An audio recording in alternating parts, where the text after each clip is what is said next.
A leniência das religiões com o mal. Quando o perdão deixa de ser virtude e vira permissão. Há uma diferença profunda entre perdoar e desarmar a própria consciência. Entre a misericórdia que eleva o caráter e a indulgência que enfraquece a ordem moral. Entre a compaixão que reconhece a falibilidade humana e a leniência que, em nome do amor, acaba protegendo o agressor, desorientando a vítima e confundindo o bem com a passividade. É nesse território ambíguo que a frase perdoar 70 vezes 7 costuma ser invocada como se fosse um mandamento absoluto.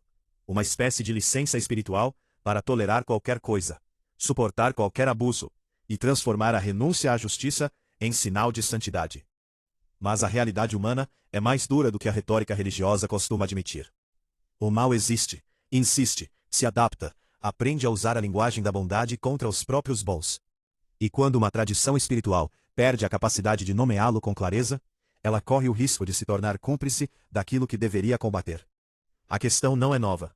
Em praticamente todas as grandes religiões, há uma tensão permanente entre a exigência de compaixão e a necessidade de discernimento. O cristianismo fala em amar o inimigo, oferecer a outra face, perdoar sem medida. O budismo insiste na superação do ódio pela lucidez e pela compaixão. O islamismo valoriza a misericórdia como atributo central de Deus. O judaísmo, por sua vez, combina arrependimento, reparação e responsabilidade comunitária. Em todas essas tradições, existe uma intuição nobre. O ser humano não deve ser reduzido ao pior ato que cometeu. Mas também existe uma verdade menos confortável. Nem todo arrependimento é sincero. Nem toda fraqueza é inocente. Nem toda reconciliação é possível ou desejável.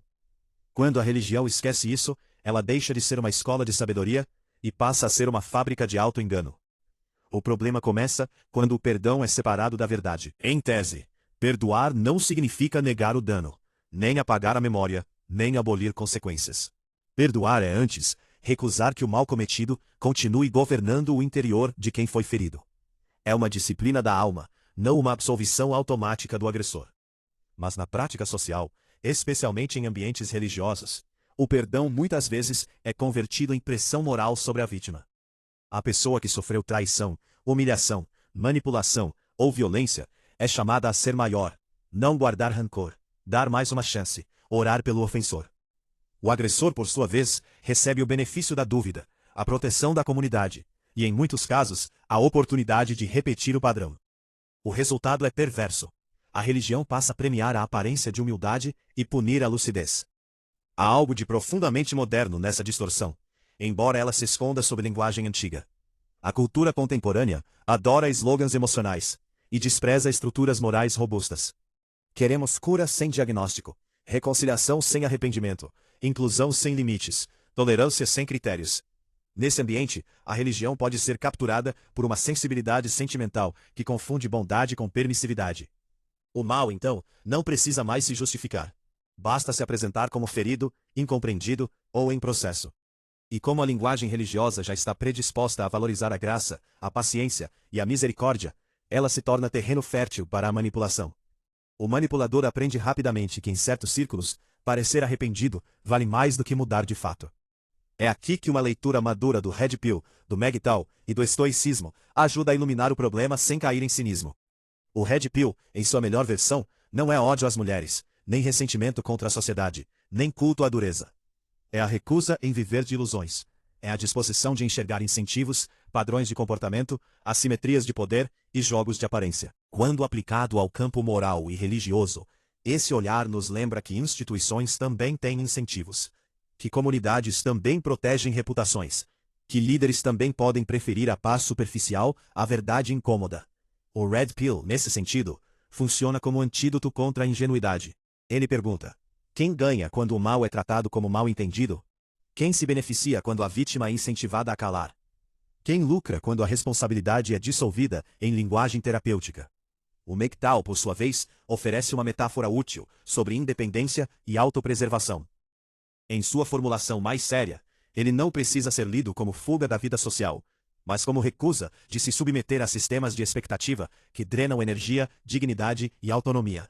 Traduzido para o plano moral, isso significa aprender a não entregar a própria consciência a instituições que exigem obediência emocional em troca de pertencimento. Há homens que, por lealdade religiosa, familiar ou comunitária, permanecem anos em ambientes que os humilham, os culpabilizam e os enfraquecem. São ensinados a suportar, a ceder, a ser pacientes, enquanto a estrutura ao redor se alimenta da sua passividade. A independência masculina, nesse contexto, não é isolamento, é soberania interior. É a capacidade de dizer: eu posso respeitar a tradição sem me tornar servo da sua hipocrisia. O estoicismo, talvez mais do que qualquer outra escola, oferece o eixo mais sólido para pensar o perdão sem ingenuidade. Os estoicos não eram sentimentalistas. Eles sabiam que o mundo é atravessado por injustiça, que as paixões desordenadas deformam o julgamento, e que a única posse verdadeiramente nossa é a qualidade do nosso caráter. Para eles, o objetivo não era controlar o comportamento alheio, mas governar a própria resposta. Isso não significa passividade. Significa distinguir entre o que depende de nós e o que não depende. Não depende de nós transformar um agressor em pessoa íntegra. Não depende de nós garantir que uma instituição seja moralmente coerente. Não depende de nós impedir que o mal se repita em outros contextos. Mas depende de nós nomear o mal, estabelecer limites, abandonar ilusões e agir com firmeza. O estoico não confunde serenidade com submissão. Ele não chama de virtude aquilo que é apenas medo de conflito. A frase perdoar 70 vezes 7, atribuída ao Evangelho, é frequentemente usada como se anulasse qualquer necessidade de limite. Mas uma leitura séria do cristianismo mostra algo mais complexo. O perdão cristão não é uma ordem para permanecer vulnerável ao abuso. Não é uma exigência de reconciliação automática. Não é um convite à amnésia moral. O próprio Novo Testamento está cheio de advertências contra falsos profetas, lobos em pele de cordeiro, escândalos e pedras de tropeço. Há uma diferença entre perdoar e confiar, entre perdoar e restaurar acesso, entre perdoar e reintegrar alguém à mesma posição de poder. A sabedoria bíblica, quando lida sem sentimentalismo, reconhece que a misericórdia sem justiça se torna conivência, e a justiça sem misericórdia se torna crueldade. O equilíbrio é difícil, mas necessário. O problema é que muitas comunidades preferem a aparência do equilíbrio à sua prática real. Em termos sociais, a leniência com o mal costuma aparecer em 3 cenários recorrentes. O primeiro é o da família, onde abusos emocionais, manipulação financeira e violência psicológica são frequentemente minimizados em nome da unidade. O segundo é o da igreja ou da comunidade religiosa, onde líderes carismáticos recebem blindagem institucional porque fazem muito bem ou salvaram muitas almas. O terceiro é o das relações íntimas, em que a vítima é convencida de que insistir em limites seria falta de amor, orgulho ou imaturidade espiritual. Em todos esses casos, a lógica é parecida. O sistema prefere preservar a imagem da harmonia do que enfrentar a realidade do dano. E quando isso acontece repetidamente, a religião deixa de ser refúgio moral e passa a ser mecanismo de adaptação ao abuso. É importante dizer isso com precisão. Nem toda insistência no perdão é má fé. Muitas pessoas sinceramente desejam evitar o ciclo de vingança. E isso é legítimo. O desejo de não ser consumido pelo ódio é saudável. O problema surge quando a linguagem do perdão é usada para impedir a justiça, desautorizar a memória e silenciar a prudência. Há uma diferença entre não desejar a destruição do outro e permitir que ele continue destruindo. Há uma diferença entre não cultivar rancor e continuar exposto ao mesmo padrão de violência. Há uma diferença entre libertar o coração e entregar novamente a chave da casa. A maturidade espiritual começa quando entendemos que o perdão pode ser interno, enquanto a confiança precisa ser conquistada. Nem todo perdão exige reconciliação. Nem toda reconciliação é possível. Nem toda distância é ódio. Às vezes, é sabedoria. A cultura masculina contemporânea, especialmente entre homens que passaram por decepções afetivas, traições institucionais ou humilhações públicas, tende a oscilar entre 2 extremos igualmente pobres, o ressentimento e a submissão. O ressentido transforma toda a experiência em prova de que o mundo é uma fraude. O submisso aceita qualquer narrativa desde que ela prometa pertencimento. O caminho mais difícil e mais raro é o da lucidez serena. Esse caminho reconhece que o mal não é uma abstração metafísica distante, mas uma força concreta que opera por conveniência, vaidade, medo e desejo de poder.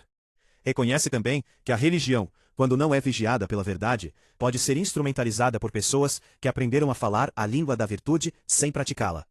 E reconhece, por fim, que a dignidade masculina não está em dominar os outros, mas em não ser domesticado pela culpa indevida.